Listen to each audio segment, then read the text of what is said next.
Yeah, so I had that with what happened over the weekend was it was great. Honestly, it really was. It's really good. A really good sort of line of things that were put towards me that that I didn't choose. You know what I mean? I came away from that meditation on Friday and I thought, right, I'm shutting down now. Right. Uh, I had the connection stopped deliberately. Um, Not of my doing. Um, that bit of information, act on it. Just spend, whatever free time I got, just, see what comes, see what rabbit hole it was taking me down. So I'd spend Saturday watching the Australian guy, the Enochian guy. He had a video that he did a few weeks earlier called UFOs. Are UFOs demonic or UFOs and demons or something? I didn't look at it this time. I thought I'll have a look at it. Listen to that. Um, to sum it up in a nutshell, it's basically what the Vice President of America said, J.D. Vance, that utter bastard who you probably see with a beard. Um, and he's more or less, this guy is a far right evangelist, and he's basically had access as vice president to the UFO files, and he made a statement that he's read them and they're demonic. He's a far right, preacher, evangelist, far Christian, absolute dickhead, you know, absolute womble. Um, and yeah, he agrees that there is no connection there with UFOs and demons, but that was that. So I watched that, and then there was a podcast afterwards that he did with another guy from America, and they're both Enochian magicians, and it was great to actually listen to that for an hour and a quarter, and yeah, follow exactly what they were on about states of consciousness, and their experiences within Enochian magic. And that wasn't educational, but it was just great to sort of be able to follow it. And they were talking about the state of the world, what's going to happen, how Christianity is going to get through this, because I was nodding as well. I don't know whether you thought that, with this new awakening and with so many people questioning now, asking questions, where is Christianity standing in all this? They've all agreed that it needs to evolve. That's the word, evolve. It does, yeah. It needs to get out of the this thousands of years belief system and start, reaching out a bit more. Start, you know, preaching the truth about the gospels, and everything. So that was that. And then Sunday, yeah, a Sunday, Sunday morning. What happens? So you go down a rabbit hole. I didn't go to bed till 3 o'clock. Still got up at 7 o'clock, so I had 4 hours sleep, and I had 4 hours sleep the other night, but never mind. So I got up at 7. Stuart was up for a bit, a couple of hours.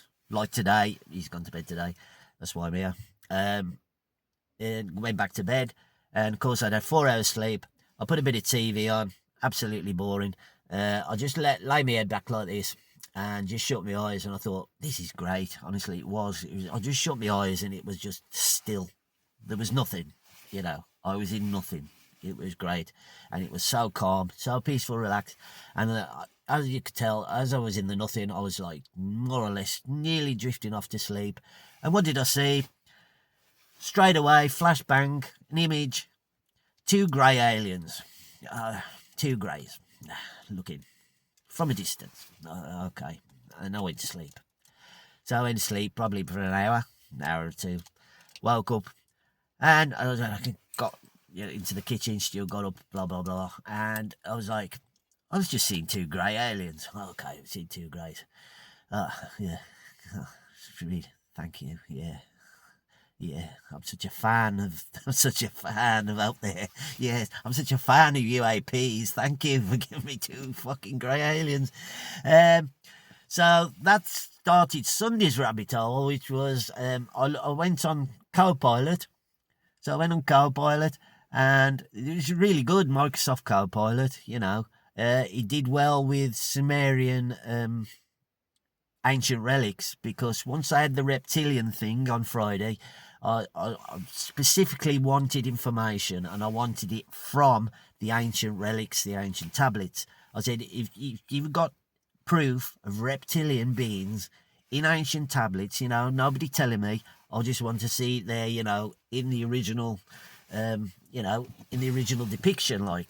And it was spot on, I took some photos of them, the original tablets with the reptilians. You've seen them, you've shown them me before, and the idols, great. I got that. And so on Sunday, I said, all I said was, question was it? I went, the Anunnaki and the Greys, are they related?